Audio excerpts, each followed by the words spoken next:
다음 인물로 넘어가겠습니다. 네, 오늘 아침 안타까운 소식이 전해졌는데요. 네, 커피왕. 할리스 커피, 카페베네 그리고 망고식스를 이끌면서 커피왕이라고 불렸던 강훈 KH컴퍼니 대표가 어제 저녁 자택에서 숨진 채 발견됐습니다. 최근 회사가 회생 절차에 들어가면서 금전적으로 힘들어했던 것으로 알려졌는데요. 국산 토종 커피 브랜드를 성공시켰던 강훈 대표의 생전 모습 먼저 보고 오시겠습니다. 스타벅스를 그만두고 할리스를 창업했을 때 그 당시에 다들 미쳤댔죠. 스타벅스가 견주는 브랜드를 만든다 했을 때 정신 나간 거 아니냐. 그리고 카페베네를 스타벅스를 뛰어넘는 브랜드로 만들겠다 했을 때 그 당시에도 다들 말도 안 된다는 소리를 했죠. 네, 다들 저렇게 불가능한 일이라고 했는데 실제로 커피 업계에서는 정말 입지전적인 인물이었잖아요. 네, 참 안타까운 게 그러니까 한국에서도 많은 프랜차이즈가 있고 한데 지금 뭐 프랜차이즈 뭐 여러 가벌 논란도 있고 하지만 사실은 이런 창업을 해서 성공하는 사례가 더 많이 생겨야 하는데 네. 이렇게 자꾸 안타까운 일들이 생기는 게 사실 업계 입장에서 보면 사실은 이렇게 경제 발전이나 이런 측면에서 너무나 안타까운 일이라고 보여집니다. 그러니까 강훈 대표 같은 경우는 워낙은 이제 스타벅스 런칭 팀에 있었던 네. 대기업의 사원이었죠. 그러니까 사원이었는데 그걸 준비를 하다가 외환위기가 왔고 이제 그 와중에 내가 왜 외국 브랜드를 해야 하나라는 이게 문제의식을 가졌고요. 그래서 한국의 토종 브랜드를 만들어야 되겠다고 생각해서 대기업을 뛰쳐나왔고 강남역에 있는 14평짜리 작은 지하에서 시작한 것이 할리스 커피입니다. 네. 그래서 할리스 커피를 굉장히 키워냈고 토종 커피 브랜드 1호라고 얘기했고 굉장히 지금 많았고 지금도 역시 여전히 있잖아요. 지금 물론 다른 브랜드에 이제 매각이 된 상태이긴 하지만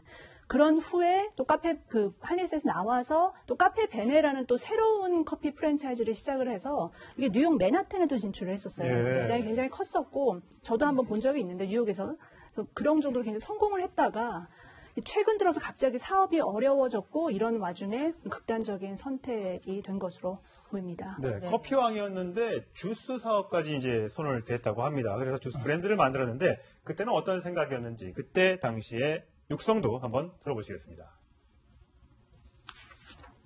오늘 이번에는 더더구나 망고식스를 가지고 또 세계적인 브랜드를 만들겠다 했을 때 혹자는 이런 얘기를 합니다.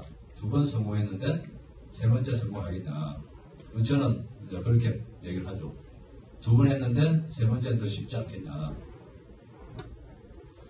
뭘 하느냐도 중요하겠지만은 여러분들이 어떻게 하느냐가 아마 더 중요하겠죠. 어쨌든 이 커피 전문점만 많았던 상황에서 당시에는 그 망고 주스 전문 브랜드가 굉장히 파격적이었잖아요. 그렇죠. 왜냐면 이제 일반적으로 우리가 커피 마시러 간다 그러잖아요. 예전에 네. 다방부터 시작해서 커피숍, 음악다방 여기 이제 송편님 같은 분 자주 가셨을 것 같은데 그런 문화가 사실은 이제 우리가 대화를 나누는 장소로 커피숍을 많이 활용했지 않습니까? 네. 우리는 그래요. 미국 같은 경우에는 그거보다는 사실 테이크아웃 하는 경우가 훨씬 많거든요. 그런데 우리나라는 다방 문화라고 하는 것이 함께 앉아서 얘기하고 회의도 하고 토론도 하고 이럴 수 있는 공간으로서 활용하기 때문에 근데 이제 이 강훈 대표가 이렇게 확인을 해본 거죠. 조사를 해봤더니 실제 와서 주문하는, 그러니까 주문하는 메뉴 중에 커피를 주문하는 경우는 30%밖에 안 되더라는 거예요. 지금도 마찬가지인 것 같아요. 그러니까 와서 나이 드신 분들이나 조금 연령이 있으신 분들은 커피보다는 다른 음료를 주문하는 경우가 많지 않습니까? 요즘 이제 물론 스타벅스 같은 경우는 다양한 형태의 커피 변형된 음료들을 만드니까 그렇지만 여러 음료들이 있으면 뭐 음료수 계열이라든지 아니면 주스 계열은 이런 부분들을 주문하는 분이 많은데 그래서 아마 강훈 전 대표가 그런 부분들을 착안을 한 것 같아요. 실제 본인이 카페를 운영해 보니까 커피 주문보다 오히려 다른 주문들이 많았다. 우리나라의 어떤 커피 문화의 특성상. 그래서 새롭게 한번 도전해보자 해서 도전장을 던진 거죠. 사실은 그때 당시만 해도 저렇게 망고만 가지고서 주스를 만드는 매장을 낸다는 것은 상당히 도전적인 거였어요. 네. 왜냐하면 그게 전혀 없었으니까. 근데 본인이 그런 얘기 하는 거예요. 한 번 성공하고 2번 성공, 세 번째도 성공할 수 있다는 생각을 갖고 도전해 보는 거다. 네. 그리고 아무도 안 가봤기 때문에 본인이 간다고 주장을 하면서 성공을 생각은 했는데 좋으네요. 그랬죠. 네. 그래서 결국 이제 그게 많이 성공은 못했지만 그때 당시에 출발할 때 본인의 생각은 우리 사회에 새로운 어떤 음료 문화를 만들어 보겠다는 그런 정신을 가지고 도전장을 던진 것 같아요. 근데 왜 회사가 이렇게 어려워졌던 걸까요? 이게 이제 사업하는 사람이 힘든 건데 성공하면 공격적인 투자, 시장 선점으로 그렇죠. 인해서 성공했다고 실패하면 무리한 사업 확장, 무모한 존 이렇게 됩니다. 그렇죠. 예. 아니 그러니까 예전에 삼성도 마찬가지 현대자동차 이병철 회장, 정주영 회장도요 성공했으니까 선도자 공격적 투자에 실패했으면 무모한 겁니다. 실패한 것도 사실 여러 개 있어요. 그렇죠. 네. 그러니까 뭐 진짜 실패 그 유조선 뭐죠? 그 조선소 실패했으면 무모한 거잖아요. 이것도 딱 마찬가지인 게 처음에는 이 카페베네부터 해서 망고식스까지 와 공격적인 투자와 시장을 선점하는 선도적인 경영이라고 했는데 결국 이제 실패하다 보니까 그걸 되짚어 보게 되는 거죠. 그러니까 여러 가지 원인들을 하는데 첫째는 이 카페베네 같은 경우에는요 가맹점이 너무 많았어요. 그러니까 가맹점이 너무 많으니까 건물 하나, 동네 하나마다 하나씩 있거든요. 그럼 그 가맹점끼리 자신의 그 다른 업체도 아니고 본인 그 브랜드끼리 충돌이 되는 거죠. 그럼 전반적으로 가맹점 매출이 떨어지면 본사에 들어오는 돈도 적어질 수밖에 없고 그렇게 되면 신규 가맹점에 안 들어오고 그러니까 문제가 생기가 하나 있고 또 하나 이제 망고식스 같은 경우는 어떤 문제가 있냐면 이 망고라는 게요 좀 약간 유행을 탑니다. 네. 그 커피 같은 거는 1년이든 2년이든 계속 마시는데 망고 같은 거는 어차피 우리 과일이 아니기 때문에 예. 막 붐이 일었어요. 와 망고 좋은데라고 하는데 길게 가면 약간 질리는 측면들이 있어요. 그게 하나 있었고 또 하나는 이게 이제 성공 방식이기도 했는데 연예인 마케팅을 많이 합니다. 네. 카페메도 처음에 전지현 씨부터 쫙 연예인 마케팅 했습니다. 망고식스는 어디서 떴냐면은 예전에 그 모 공중파 드라마 중에 신사의 품격이라고 있어요. 네. 거기 보면 주인공 중에 한 사람이 카페 하거든요. 그 카페가 제가 알기로 망고식스 1호점이에요. 네. 그게 논현동에 있습니다. 강남에.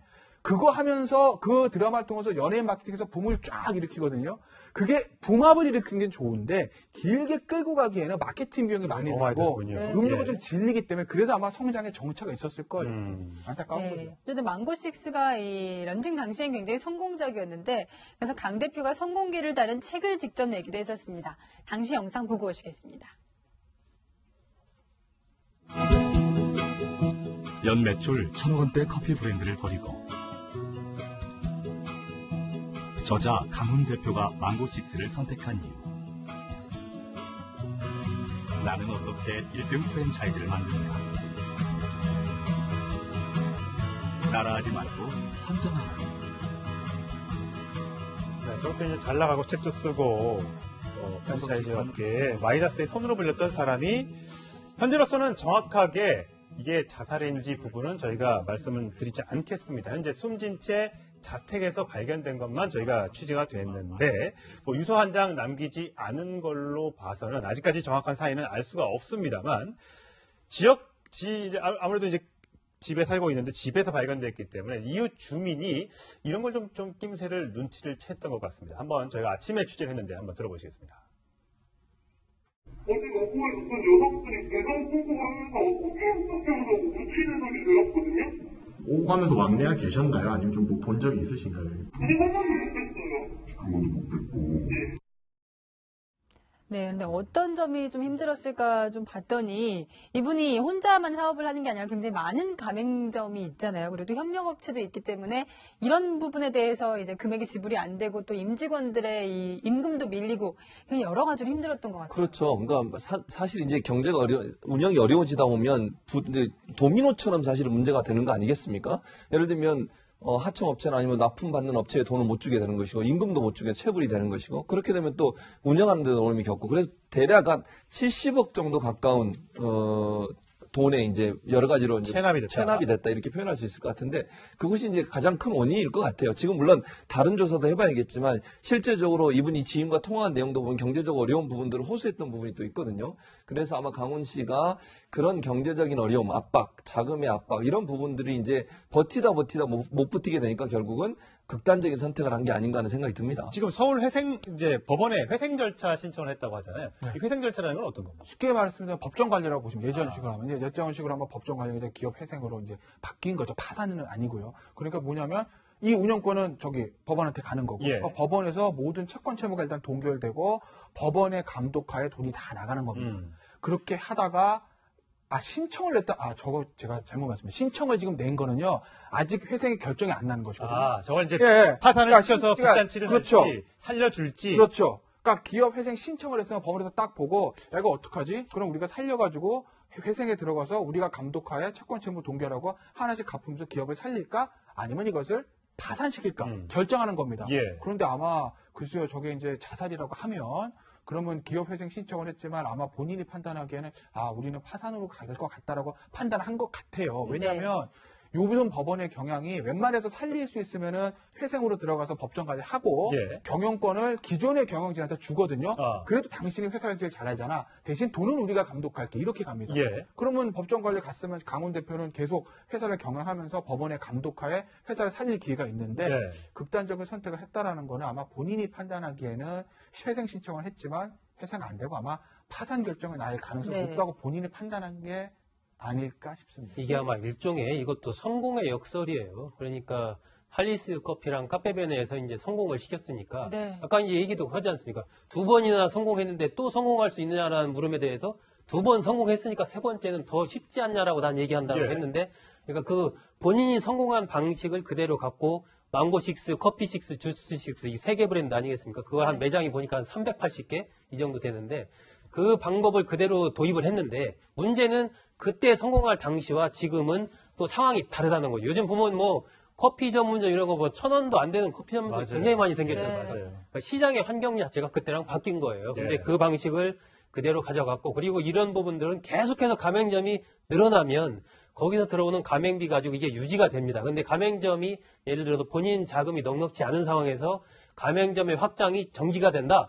그러면 돈이 흐름에서 바로 동맥경화가 오거든요. 아마 네. 그러한 정도이기 때문에 이게 70억 원이면 많다면 많지만 사실은 또 많은 금액도 아니거든요. 그런데 그런 상황에서 이런 극단적인 선택을 했다라는 것은 아마 좀 더 버티기 어렵다. 뭐 이런 판단을 한 것 참 같습니다. 이런 세 개 브랜드가 파산에 들어가게 되면은 이 강훈 대표도 굉장히 안타깝지만 이 브랜드들을 운영하는 영세업자들도 박민현 차장 참 걱정이에요. 네, 정말 이게 걱정인 게 지금 일단 소송도 굉장히 많더라고요. 네. 공정거래위원회, 뭐 노동부에 민사 소송 같은 거 걸려 있고 임직원들 같은 경우는 월급 미지급 상태이고 뭐 가맹점주들한테 들어간 가맹점 이제 가게를 열 때 네. 인테리어 비용이나 아니면 간판이나 뭐 장비 같은 비용을 또 받잖아요. 네. 뭐 이런 것들도 이제 미지급된 쓰고 현장업체들의 미지급된 상태이어서 근데 참 가장 안타까운 건 이제 이런 상황에서 이제 직원들 같은 경우는 퇴사한 경우도 굉장히 많은 거라서 이게 사실 어떻게 풀려야 될지 사실 상상하기가 되게 힘들 정도로 굉장히 악화되어 있는 상황인 것 같습니다.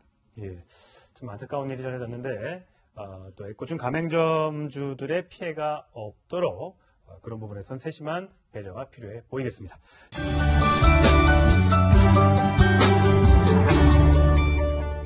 두 번째, 김정숙 여사입니다. 오늘 뭐 부창부수로 저희가 준비를 해봤습니다. 네, 효부상. 저희가 어제 수해복구 현장에서 정말 작업의 정석을 보여주는 그런 김정수 여사 얘기를 했었는데요.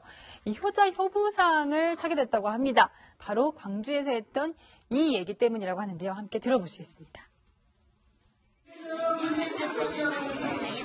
대통령이 되었기에 대한민국을 나의 가족처럼 여기면서 이렇게 정치를 해야 되겠죠. 문재인 대통령은 어르신께 효도하는 정부, 또한 표심을 가지고 약속을 지키는 정부, 그런 마음으로 여러분에게 항상 정치를 하겠습니다.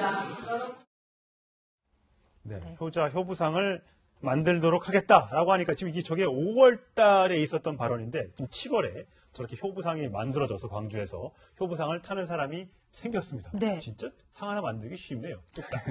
누가 타게 된 거죠? 이번에 저 상 타신 분들이 70대 부부예요. 예. 78세 그리고 74세 이렇게 부부인데 50년이 넘게 어머니를 모시고 대단하시네요. 살았다는 거죠. 이게 고모가 105세시네. 네. 이분들 같은 경우 이 할아버지, 78세의 기광주 할아버지인데요. 내 부모 내가 모시는 게 너무 당연한 건데 잘한다고 상을 준다니까 안 받으려고 했다. 이렇게 얘기를 하셨는데 요새는 너무 당연한 것들이 당연하지 않아진 것 같습니다. 그래서 네. 간간히 정말 이제는 너무 자주 나와가지고 놀라지도 않는 뉴스. 그러니까 나이든 뭐 부모 아니면 나이가 들지 않은 본인의 부모를 이렇게 폐륜하는 이런 소식들이 많이 전해지고 있는데, 맞아요. 그러니까 이런 한국의 오래된 이런 전통 그리고 미덕 이런 것들이 계속 지켜나가줬으면 하는 바람이 네. 생깁니다. 네, 김정수 여사 본인도 이 구순 시어머니에 대해 굉장히 효도를 하고 있는 것으로 알려졌는데요. 과거에 이 시어머니에 대해서 이렇게 얘기한 적이 있었습니다. 함께 들어보시겠습니다.